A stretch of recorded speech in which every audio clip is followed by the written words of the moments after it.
Arrancamos este segundo bloque con un tema muy interesante, un tema bien de agenda que tiene que ver con lo que nos fue dejando en materia inflacionaria el mes de abril y lo que va a ir pasando con las tarifas de distintas cuestiones a partir de mayo y lo que queda del resto del año. Está con nosotros un amigo de la casa, el profesor, el doctor o contador. Doctor en economía. No soy contador, soy licenciado en economía y doctor en economía. Y doctor en economía, Enrique Henar. Bienvenido al programa, Enrique. Bueno, muchas gracias, un gusto estar acá con ustedes. Bueno, decimos, venimos de inflación altísima.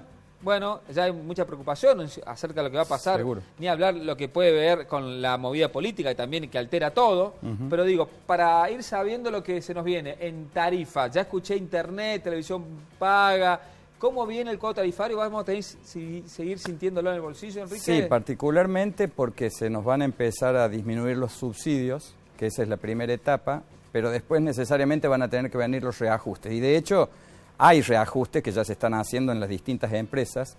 En Córdoba se han estado haciendo también, y no solamente en la parte de energía eléctrica, sino en la parte de gas y en la parte de agua y saneamiento. Hay un temita clave, porque entramos al invierno. Sí. Gas y energía son dos primordiales. Así que empezar a rogar de que el invierno sea leve, no tan crudo. ¿Va a ser fuerte el impacto, por ejemplo, en el gas envasado? Yo te digo porque hay mucha gente que tiene gas envasado todavía, ¿no? Yo somos dos entonces. Somos dos, vivimos en Sierra Chica, claro. Así que por eso. ¿Va a ser fuerte el impacto ahí en Y sí, ya se empezó a notar. Hubo aumento tanto en la garrafa de 10 kilos como en el tubo de 45 y bueno. ¿Y eso por qué es? Te pregunto, ¿es porque quitan subsidios? Porque No, en el caso del gas licuado de petróleo, o sea, el envasado, eso no está conectado con los subsidios para nada. Pero en los otros casos sí, las tarifas van a ir acomodándose, pero el problema va a ser que yo no creo que se terminen de acomodar con la evolución de los precios a como estamos teniendo niveles inflacionarios tan altos. Me está preocupando una cosa que me decís, porque si estamos viendo que estamos sufriendo una inflación de un promedio de 7 a 8% mensual, ¿decir que aún con eso no se acomoda? No. ¿Están atrasadas todavía? Están atrasadas todavía, particularmente después por el tema de subsidios y adicionalmente por la evolución de costos, y si hablamos en términos de costos dólar, te tenés que poner a pensar en cuál utilizo para el cálculo y todo ese tipo de cosas. Por supuesto, si vos importas gas, por ejemplo, se supone que lo están pagando a precio oficial, pero después las empresas, los impactos que ellos tienen son diferentes. Y hay en términos, por ejemplo, de combustibles, que a veces sería mejor que tuviéramos mini reajustes periódicos, que no los sintiéramos tanto, a que un ajuste tan de golpe como puede pasar si comparas gas con naftas, por ejemplo. ¿Puede pasar eso en los próximos meses? ¿Cuál es el pronóstico? No sé si va a pasar eso. Aparte hay que esperar a ver quién gana las elecciones, qué programa presenta, etcétera, etcétera.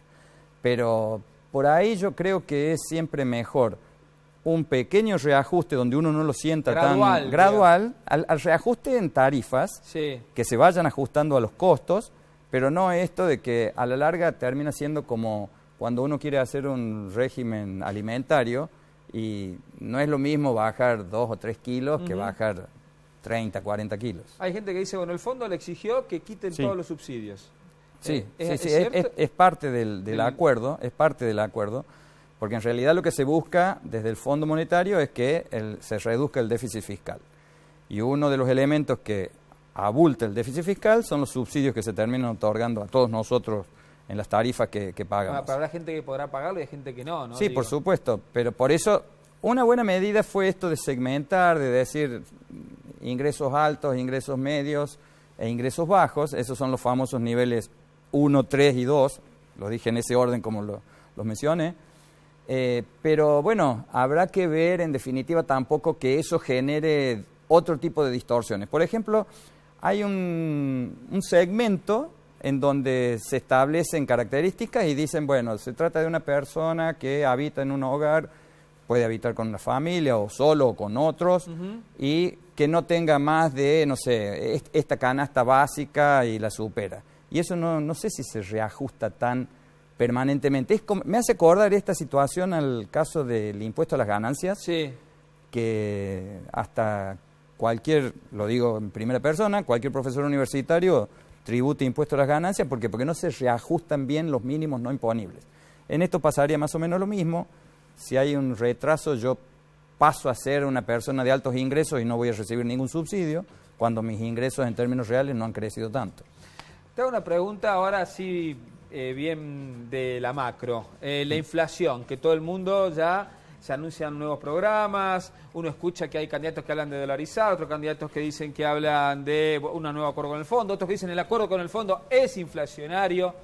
¿Cuál sería una medida probable, posible, para tratar de empezar a ver, de encontrarle un punto? No te digo que bajarla completamente, pero que no de esos saltos de 7 a 8% cada mes. Seriedad. Seriedad. Si querés, abundo. Ah, sí, por favor, dame una línea más, porque me quedo ahí pensando... No, a ver. Lo que vos tenés que pensar es que, primero, si tenés gasto público muy grande, lo tenés que reducir. Pero no quiere decir eso gestionar cortes así abruptos en cualquier lado, sino eficientizar el gasto. ¿Qué quiere decir eficientizar el gasto? Que la cantidad de, por ejemplo, personas que están abocadas a realizar una tarea sea la suficiente, no que haya adicionales, no necesarios.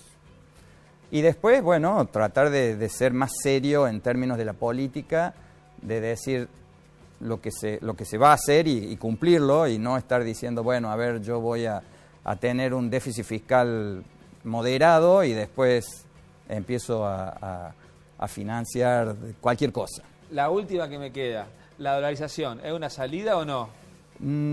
Si bien está muy de moda y se habla, pero yo no lo veo porque la Argentina no tiene las condiciones para la dolarización. Entre ellos el tema de la seriedad. Vos para tener un proceso de dolarización, primero tenés que tener el respaldo en dólares. Por ahí se puede decir que no, que hay otra forma, que vos podés conseguir préstamos o lo que fuera. Pero en realidad nadie te va a creer si cuando quiera ir a su cuenta bancaria y decir, ¿me puede convertir estos pesos en dólares? Vos le vas a tener que decir forzosamente que no tenés esos dólares, entonces eso no caminaría. Y además hay otro tipo de cuestiones como tenés que tener un déficit fiscal mediano o nulo, y eso en este país está siendo muy difícil, y eso es la decisión política y la seriedad que yo digo que debería existir. Doctor Enrique Neder, muchas gracias por esta charla, como siempre, aquí en Ciudad U. Un gusto. Te esperamos la próxima. Con todo gusto. A ver qué pasa después de las elecciones. Esperemos que sea para bien. Para mejor. Para mejor. Ojalá. Random TV y seguimos con más Ciudad U.